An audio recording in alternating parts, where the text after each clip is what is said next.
Hi, everyone, and welcome. Welcome to this installment of GreenFaith Flash Training in Organizing Skills. My name is Carolina, and I'm an organizer at GreenFaith based in Germany. And today I'm interviewing Lynet Otieno in Kenya about how to write a press release so you get media coverage for actions. And I'm very much looking forward to this, Lynet. Hello. Thank you, Carolina, and hi, how is Germany? I hope you're fine there. I'm very happy to be here, and hi, everyone, again. I'm Lynet Otieno, and I'm currently the Interim Communications Manager at GreenFaith. Today, we are going to talk about how to write a press release so that our actions and demands get coverage from the media outlets. That coverage is what gives our work a larger voice and impacts how government and fossil fuel industry hears our demands. Well, that's great, Lynet. Thanks. So for me, it's always helpful to have like a 1, 2, 3 recipe. Can you walk us through some of the basic steps that we need for getting media coverage? So first, you need to know what this press release is. It's that document that you send to media houses to publish what you covered. It states what happened in your event.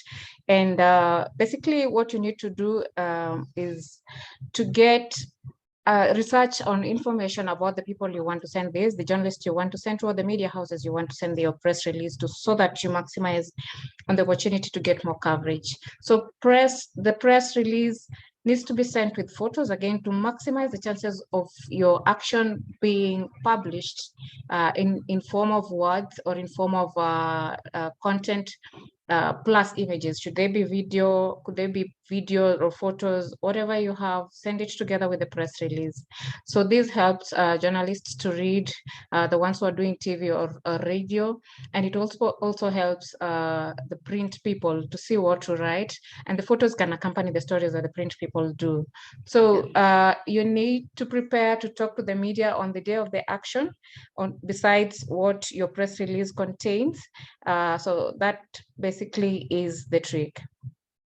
Great. And when it comes to photos, like square or horizontal, what kind of photos do I need to take for press? When, for instance, using your phone or camera, you better have your camera in landscape form in this format and not portrait, because if you looked at your TV, a lot of the time I haven't seen a square TV or a portrait TV, so you'll find a wide screen TV. So if your story is to go there in form of for TV, chances are it's best to use a landscape. Right. Your camera placed in landscape. Which means it's different from social media then, right? Great, thanks. And can you talk more about a press release? What should it contain? Your press release is exactly the description of what happened to your event. Remember, it comes after the events.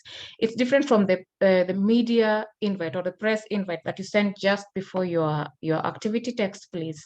So what it should have, it should be able to answer all the 5 W's and the H. And the 5 W's are: what is happening, who is doing it, where is this event happening, when did it happen, and why did it happen, plus the how did it happen. So it should have quotes as well. It should be able to have quotes from very prominent speakers who said the very key words that you think should go out there, or that brings out the message you want to bring out in your event. So it needs to be specific about the resolutions and the conclusions you made at your event. Usually that is where your conclusion comes in the press release. And it also needs the photos to accompany it, as we had already stated. So your story, since it's competing with a lot of other stories in the media houses, make sure that it is crisp, it is straight to the point, and it's very clear for journalists not to have a reason, or editors not to have a reason to put it aside or throw it for use another day, or completely throw it away to the trash can. Great. So being crystal clear and crisp is already one tip.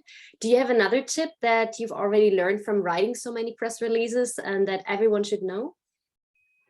Other than being straightforward, remember you're going to send these things to human beings, and you're not going to do this once if you're an organization. The importance of knowing, you're researching on the journalists you deal with, doesn't just end with the first press release that you send. So you need to create relationships beyond the first relationship you have made when sending your first press release. So in that case, that means you can have informal events or informal meetings with your journalists or the journalists that you've researched about and contacted for your first press release, because you're dealing with human beings. So this kind of relationships, the informal ones, I mean, they can be tea or coffee once in a while, just to know how they work.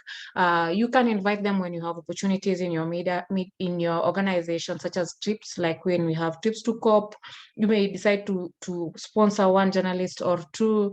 You can invite them when you have trainings and such things, so that it is a give and take. It's a mutual benefit relationship. So these relationships come in handy when one day you just need a quick publicity. It can always help you very much. Mm-hmm. Thanks very much. Well, building good relationships is key of what we do at GreenFaith.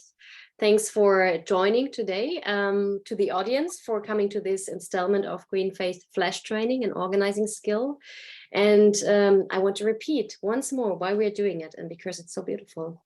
Because the earth and all people are sacred and at risk. GreenFaith is building a worldwide multi-faith climate and environmental movement. And together our members create communities to transform ourselves, our spiritual institutions and society, to protect the planet and create a compassionate, loving and just world. So together we're doing it.